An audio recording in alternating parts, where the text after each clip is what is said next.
Under Starmer, the Labour Party has moved much closer back to the European Union, and if Mr Burnham wins, they'll go closer still, which means Labour voters and the Labour Party are completely divided on this issue. But the bigger point today is that of a mandate, is that of legitimacy. I've no idea whether there'll be a contest or a coronation, but what I do know is the British public have simply had enough. Keir Starmer just resigned, and Nigel Farage is already demanding an election. The man who won Britain's biggest election landslide in a generation is gone, less than 2 years into the job. And right now, Nigel Farage is already sharpening his knives, demanding the country goes straight back to the polls. This is the story of how one of the most dramatic political collapses in modern British history happened, and what comes next. On the morning of Monday, June 22nd, 2026, a visibly emotional Keir Starmer walked out of number 10 Downing Street and announced he was resigning as both Prime Minister and leader of the Labour Party. In his own words, he said, "The question my party is asking now is whether I am best placed to lead us into the next general election. I have heard the answer of my parliamentary party to that question, and I accept that answer with good grace." A snap general election is coming very soon. Andy Burnham is, of course, now reportedly staging a coup against Keir Starmer and his own government's agenda. Burnham, who is set to steal the top job, didn't, of course, stand under the current Labour manifesto. He ripped it up and trashed the government's record during his own campaign, didn't he? He confirmed he had already informed King Charles III of his decision and would remain as a caretaker Prime Minister until a new Labour leader is chosen, expected by September 2026 at the latest. With this resignation, Starmer becomes the 6th Prime Minister to step down outside Downing Street in just 7 years, and the UK is now on course for its 7th Prime Minister in a decade. Let that sink in. To understand why Starmer fell, you need to rewind to May 2026. In the local elections, Labour suffered a devastating defeat.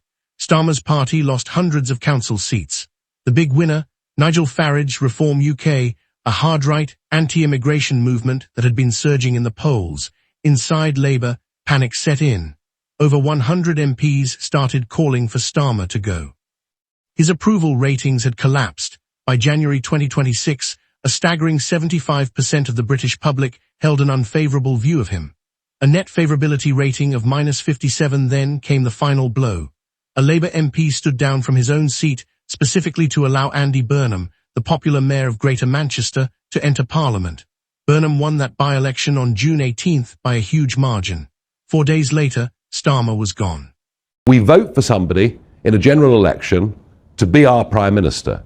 We expect them to serve their term. And barring ill health or exceptional circumstances, what is going on here, frankly, is reminiscent of a banana republic that has totally devalued the very process of general elections and democracy. His own party had made the choice for him. The reaction from Nigel Farage was immediate and fiery. Within minutes of the resignation, Farage posted on X, "Reform demands an election, and we are ready to deliver radical change." He went further, publishing a lengthy essay in which he claimed to have personally deposed Keir Starmer and even took credit for bringing down David Cameron, Theresa May, and Rishi Sunak before him. He called Starmer the most incompetent Prime Minister this country has ever had the misfortune of having. Farage is now demanding a snap general election at the soonest possible date, arguing that Labour has no right to simply swap one Prime Minister for another without asking the public. His argument: the British people voted for Starmer, not Andy Burnham. Changing leaders without an election is, in his words, how the Uniparty operates. Reform is currently leading in the national opinion polls. Farage is betting that if an election is called now, his party could make history. Here's the critical question: does Starmer's resignation actually trigger a general election? The short answer is no. Under the UK's constitutional rules, when a Prime Minister resigns, the King simply appoints the person most capable of commanding the confidence of Parliament. Labour still holds its majority in the House of Commons. So Andy Burnham, if he becomes leader, can walk straight into Downing Street without a single public vote. Farage can demand all he wants. But for now, the election clock will not be starting early. Here's the timeline going forward. Labour's leadership nominations open on July 9th, and close on July 16th. Andy Burnham is the overwhelming frontrunner, with former Health Secretary Keir Starmer choosing to endorse him rather than run himself. If no serious challenger emerges, Burnham could be in Downing Street as early as mid-July. The next general election is not due for another 3 years, but with Reform UK riding high and Labour desperately needing a reset, British politics has never felt more unpredictable. Keir Starmer came in promising stability after years of Conservative chaos. He leaves having become part of that chaos himself. Whether Andy Burnham can actually turn the tide against Nigel Farage, that's the story we'll all be watching next.